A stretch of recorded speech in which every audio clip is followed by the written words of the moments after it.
On today's Locked On Thunder podcast, are the Thunder preparing SGA for his playoff rotation? And the Thunder take care of business against the San Antonio Spurs. You are Locked On Thunder, your daily Oklahoma City Thunder podcast. Part of the Locked On Podcast Network, your team every day.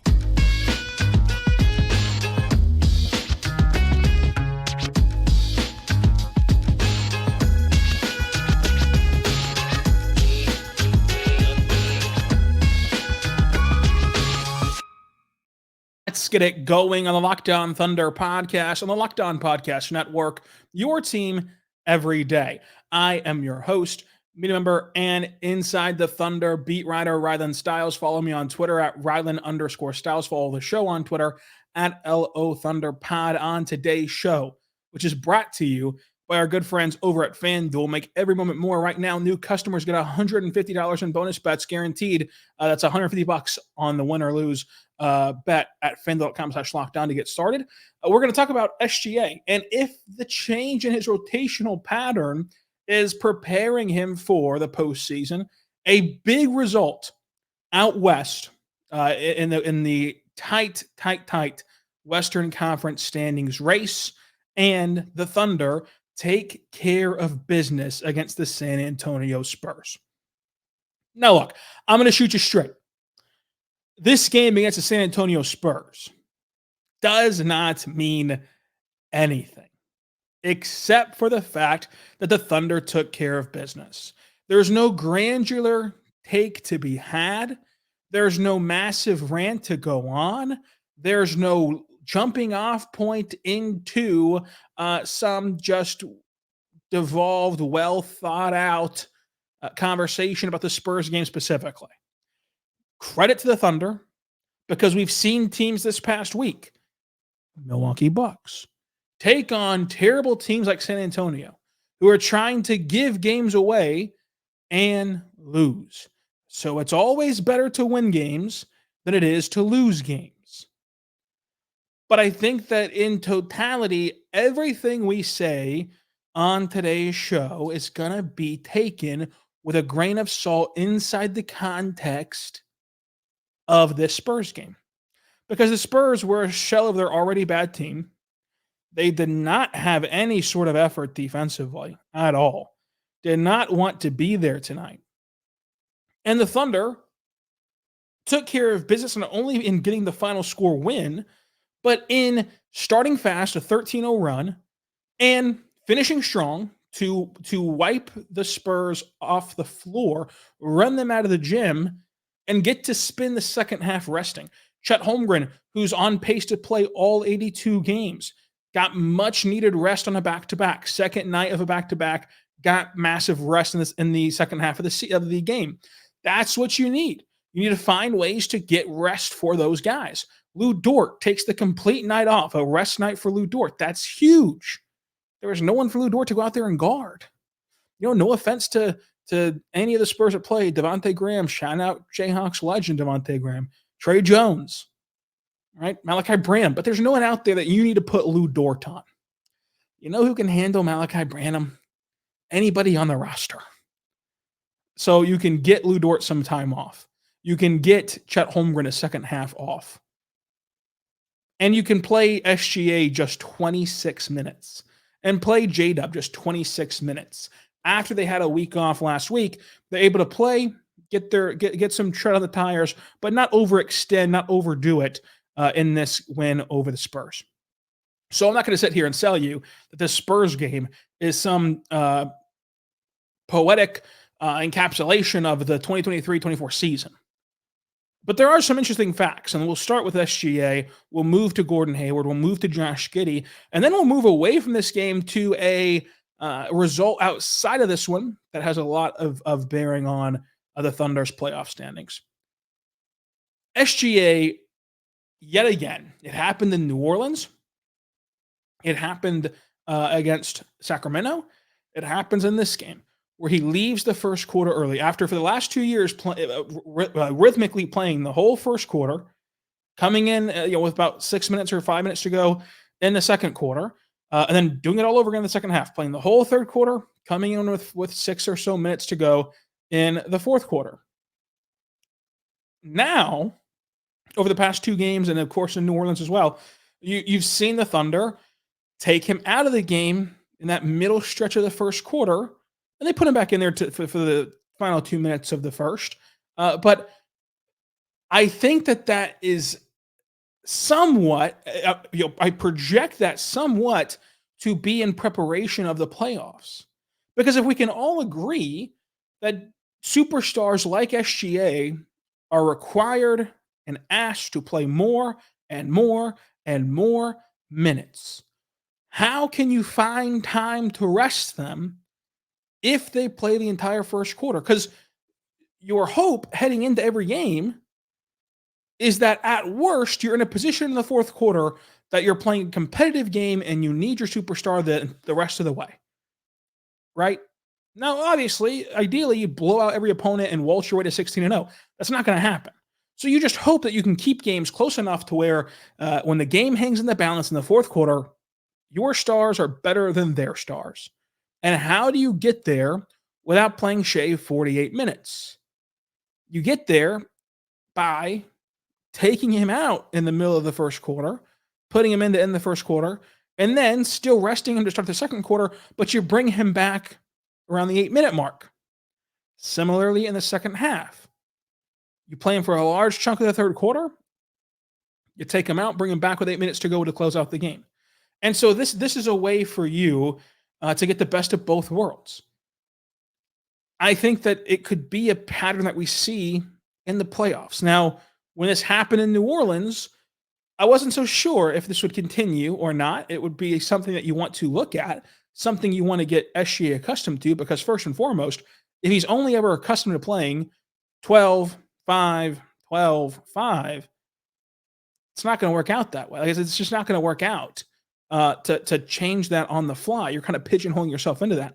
But now he's gotten some herky-jerkiness to his rotation to where maybe he's a little bit more comfortable with that aspect of things. But number two, in New Orleans, there was a specific reason for it. At least a reason explainable to kind of cast it away. And that was the fact that Herb Jones was such a great defender on Shai. Shai has struggled with Herb Jones on him for his entire last 2 years.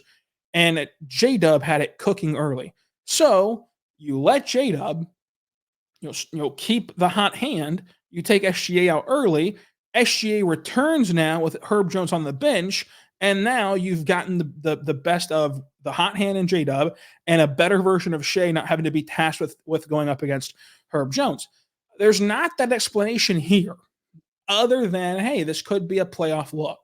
And so that's why I think that this could be something where you look at it and it might be a long-term effect. Because, like I said, where else do you get the rest in the postseason?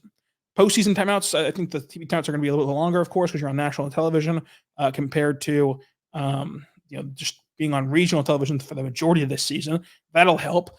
But in general, it's taking a guy out not prematurely, early in the first quarter versus letting them play the entire stretch. But that's what's, I think, so encouraging about the Thunder is they're this good already with a pretty consistent Shai rotation. In a rotation that's he's not exactly like playing 48 minutes a night or close to it. He's playing, the solid, star minutes. And they're still able to, like I said last night, go on these runs without him and build on their success or chip away at leads without him to where he can really balance out the rotation. Where now you head in the postseason, he's going to play even more minutes, and it's going to be even more of your superstar player, which is going to work out. So the rotation thing, I think, could matter from this game and from the previous 3 that we just talked about long term. Now, will Gordon Hayward's minutes from this game matter long term? We'll talk about that coming up, but I think that part of what lets you do this with Shai, part of what lets you take him out of the game early is Josh Giddey coming around at such a clip that he has. Since March 1st, Josh Giddey's been really, really, really good.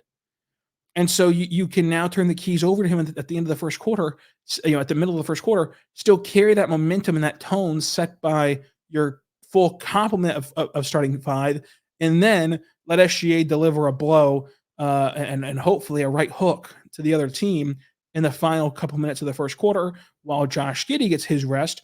Everybody rests in between the quarter breaks, and then you're back into a more normal rotation where it's like Josh and those guys at the start of the second quarter. Shai just comes in earlier around the 8-minute mark, 7:40 mark, something like that. It's going to be fascinating to see how Mark handles his first postseason. I firmly believe that Mark is one of the best coaches in the NBA. I wholeheartedly believe that he's the best coach in Thunder history. You get judged on the playoffs, though. Most people are not diving into the game the way that we do at Locked On Thunder and talking about playing offense, defense in the middle of game 51 in Atlanta, right? They're talking about the games on the biggest stage. I think that Mark will be able to flex his muscles a little bit on that stage next week. Something to look forward to, as we'll have all the coverage for you of that from now all the way through the playoffs and beyond. But coming up again, is Gordon Hayward's game against San Antonio legitimate? Was this his best game as a member of the Thunder? We'll talk about that coming up.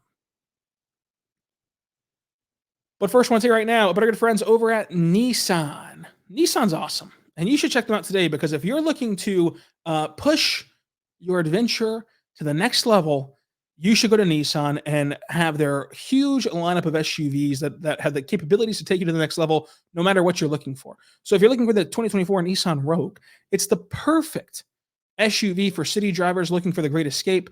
It is the class exclusive Google built-in updated assistant for calling and everything else that you need on that 12.3-inch HD touchscreen display. The 2024 Rogue is perfect for the midsize crossover for your next adventure.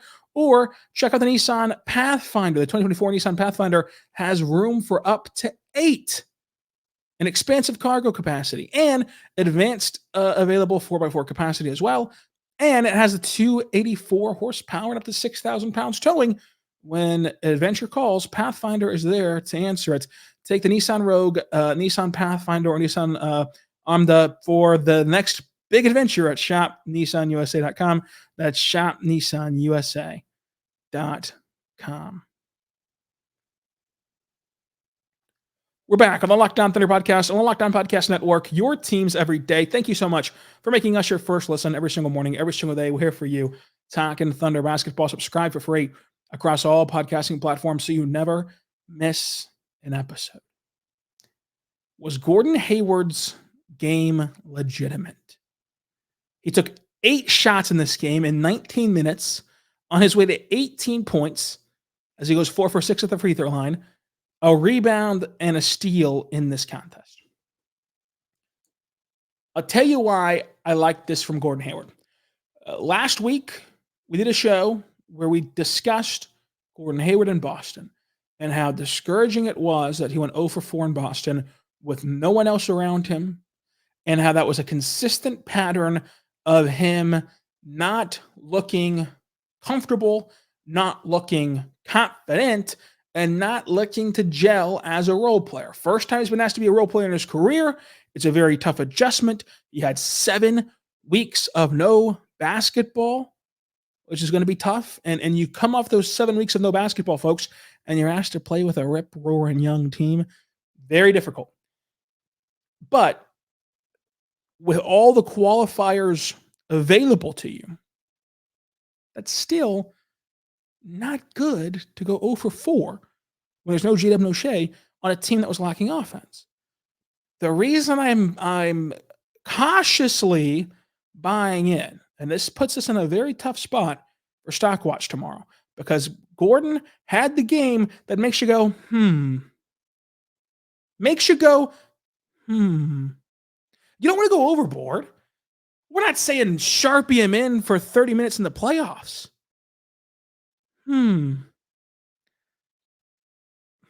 What can he bring?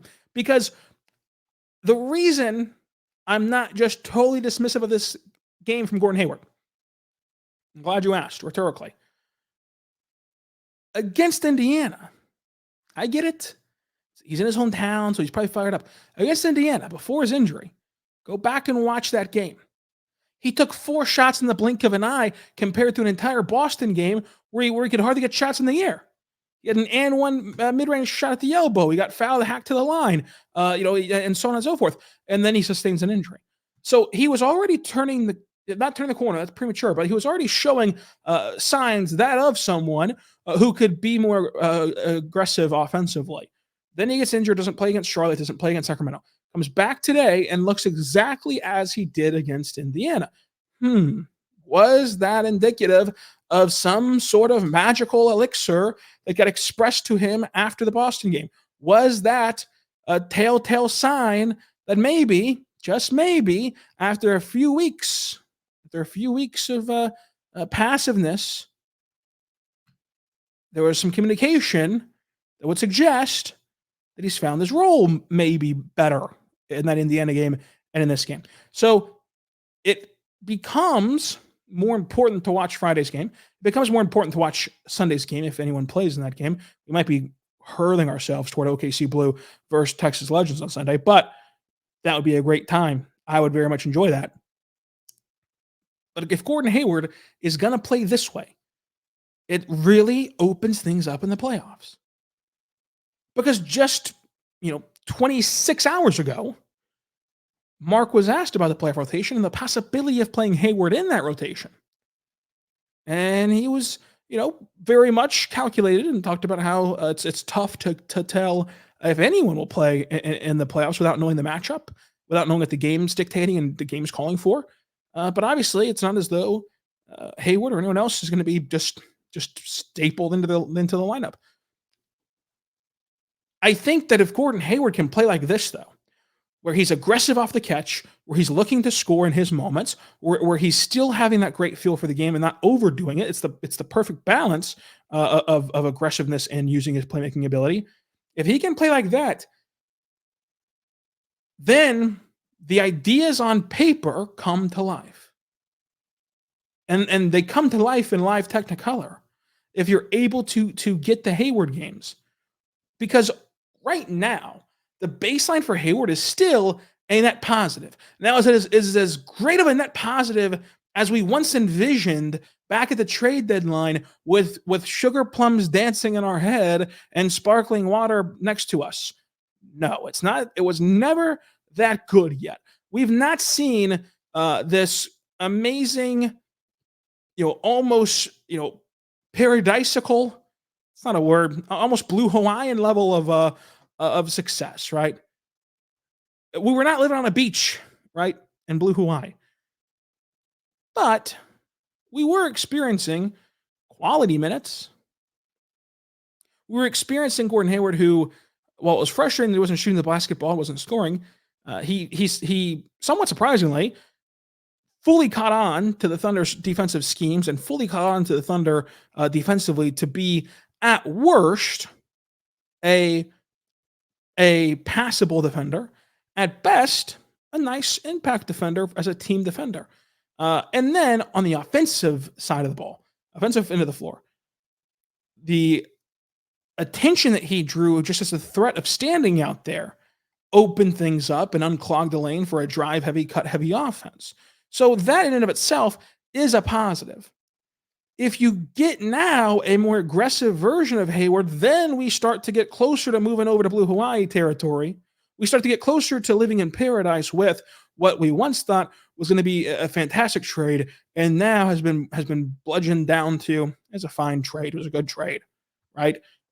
If he looks like Indiana, if he looks like San Antonio, this is going to be an interesting playoff rotation and an interesting option for the Thunder. Got to see it, though, against Milwaukee. You got to continue to stack days, as Mark would say, of looking like this. I think that it's easy to overreact a lot of times. I think that we do a good job on Locked on Thunder of not overreacting. But there was nothing other than not great against Boston. But since that game, he seems to have been making the adjustments. As of this moment, series on the line, who you going to? I would still lean Wiggins. I would still lean, playing him a buckload of minutes, a buku load of minutes. But I'll never be off the Wiggins Island in my life ever. But if Hayward can play like this against a real legitimate team, if he can play as he was trajecting or projecting to play against Indiana on Friday, then the conversation does change. So when will he change the conversation? We'll see if he doesn't against Milwaukee. We'll see about that beyond. I think that Josh Giddey had a fantastic game in this one. I think that I just realized that we didn't update our show outline on YouTube. I really apologize for that. I think that Josh Giddey had a great job and a great game in this one. He showed you some great transitional things. That was a really big plus to his game. Again, doesn't matter in the broader sense because it's the Spurs, but when you're getting out and running, you're seeing how fun this team can be, both with Josh Giddey on the ball and because of his improved rim finishing that we've discussed since way back in March. For one, you're seeing how he can be now a threat running the floor as a play finisher.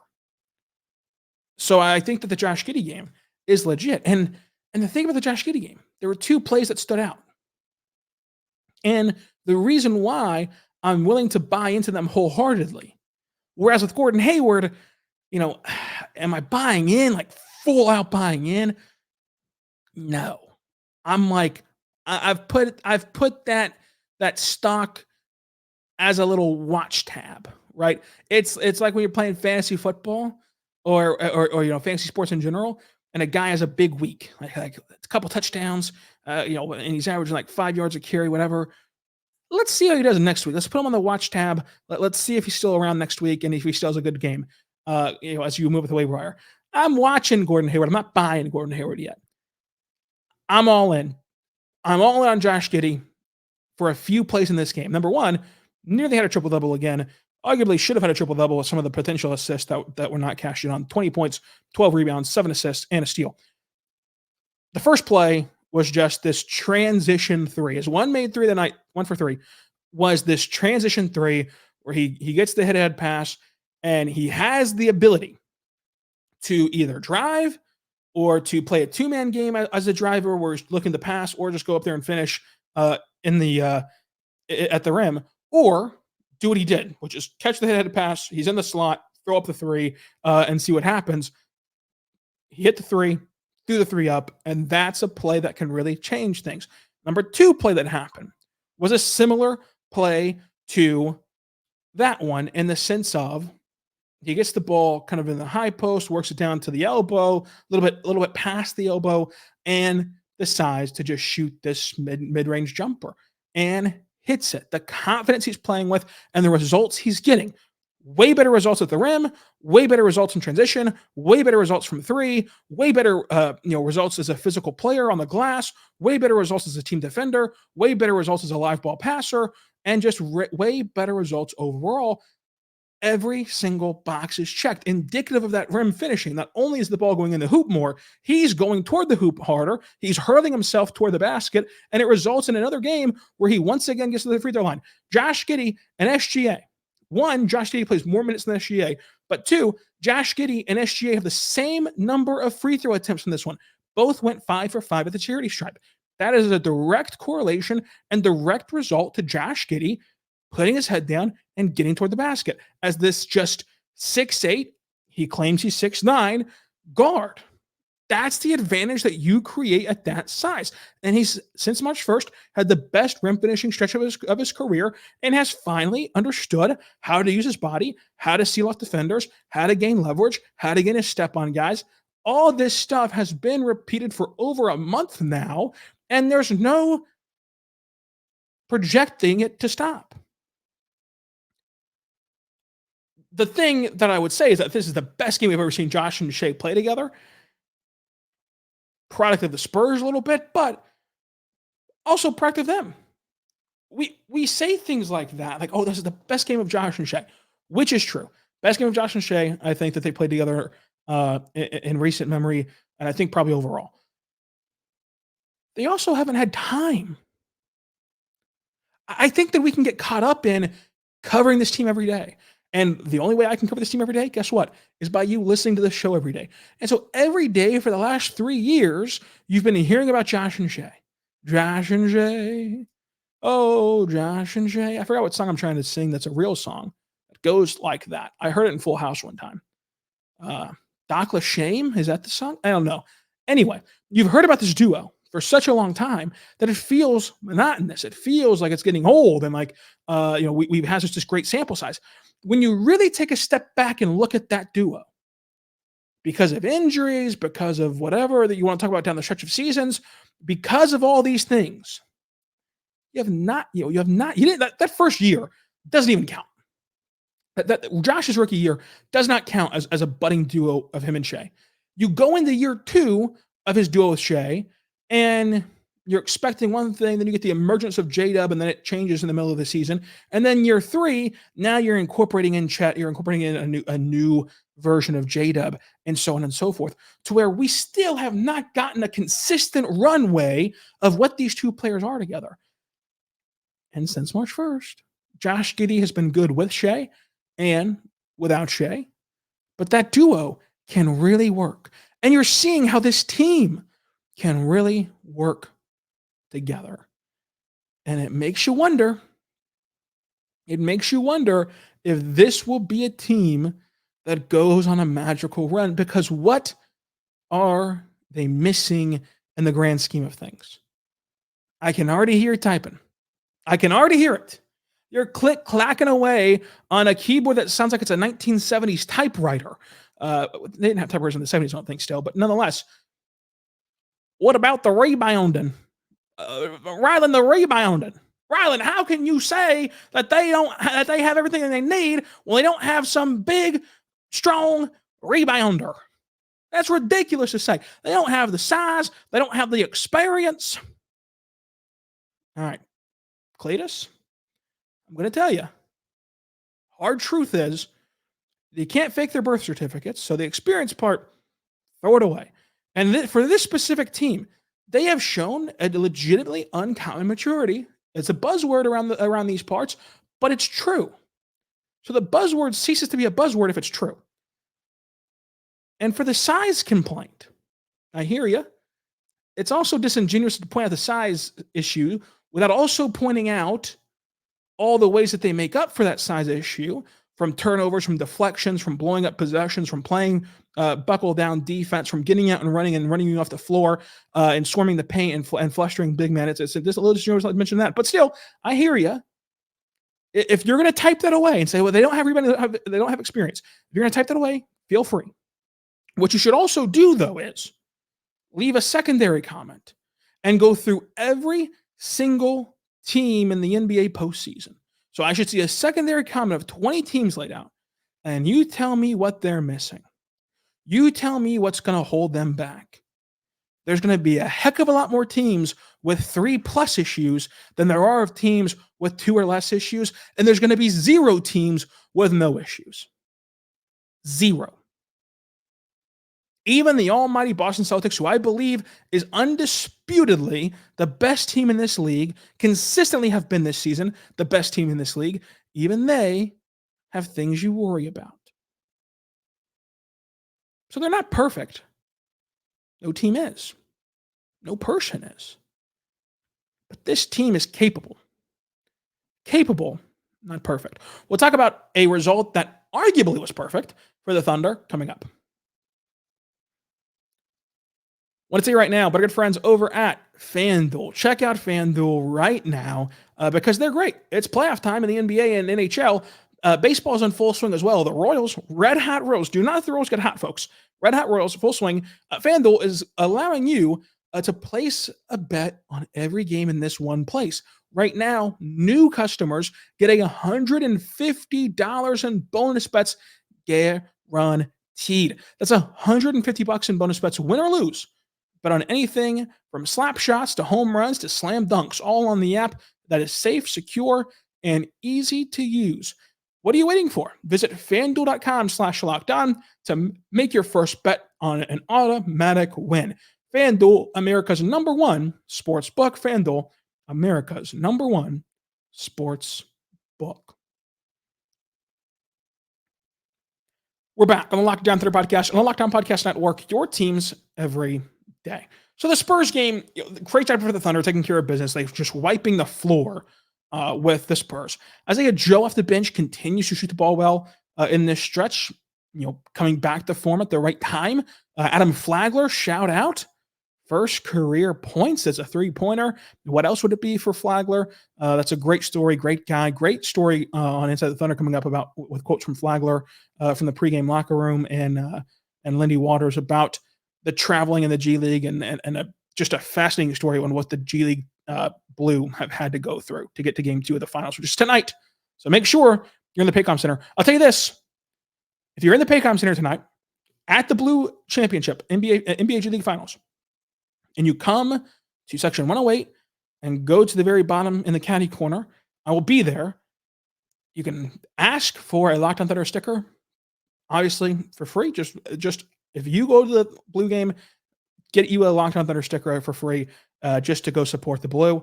And you can talk to me as well if you want to about basketball. But nonetheless, good job on Flagler. The Blue, crazy story. You will not believe the miles and the transportation used to get to these games. Go check that out inside thethunder.com. So great game against the Spurs, blew them out 127-89.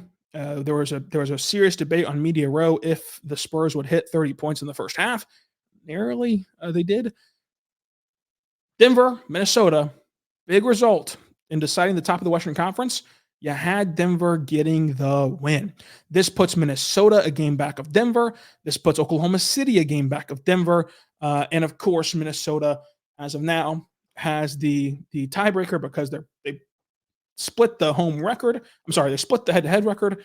They have now the same divisional record, and then it goes to a third tiebreaker. So we'll see the outcomes of that the next couple of games. But for all intents and purposes, it appears the Thunder will be the 3 seed. Why that was such a big result, and a result that you should want as a Thunder fan. If you're a Thunder fan, the Denver Nuggets are now on the opposite side of the bracket. You get to wait until the conference finals to play Denver. You've got to get through, at the time, New Orleans, but of course that can all shuffle. Get through New Orleans, get through another round between either the Timberwolves, Suns, or Kings, and then you're in the conference finals, if you can do that. It'll be interesting to see how the playoffs unfold. We'll be here to talk about it all, but that was a big game in Denver, a big result for the Nugs getting that win. You've also clinched up the 3rd seed. I mean, you are at this point 4 games up on the Clippers with the tiebreaker. You're 5 games up on the Mavericks with the tiebreaker. So you're not going to fall past 3 if you're Oklahoma City. That's great to have. I'm sorry, 5 games up on the Mavericks with the fact that there's only 2 games left. The Clippers, you have the tiebreaker for the Clippers. So that's great as well for the Thunder. Playing the Mavericks at the end of the year probably will not matter for either team. So we could be looking at some Omax funny business. We could be looking at some Adam Flagler 30-point game like he's been known to do in the G League playoffs. That'll be a lot of fun. But again, check out Into the Thunder, and I'll be posting on Twitter, of course, about the just travel that the Blue had to go through. And watch on ESPN News Game 2 of the G League NBA Finals. We'll talk about it on tomorrow's show. We're also, on tomorrow's show, going to do Stock Watch. Whose stock is rising? Whose stock is falling ahead of the NBA draft? I'm sorry, not the NBA draft. We'll get there. Ahead of the NBA playoffs. See how my brain works? We get so conditioned of just going straight to the draft of the NBA playoffs. And then it'll also lead us into a conversation of the rotation of the playoffs and your mailbag question. So if you have a mailbag question, drop it below for your question to be answered on the show, on YouTube, on any other podcasting platform that you're on, and on Twitter at Rylan_Styles. It's RYLAN_STILES. Folks, you know what to do. Until tomorrow, be good and be good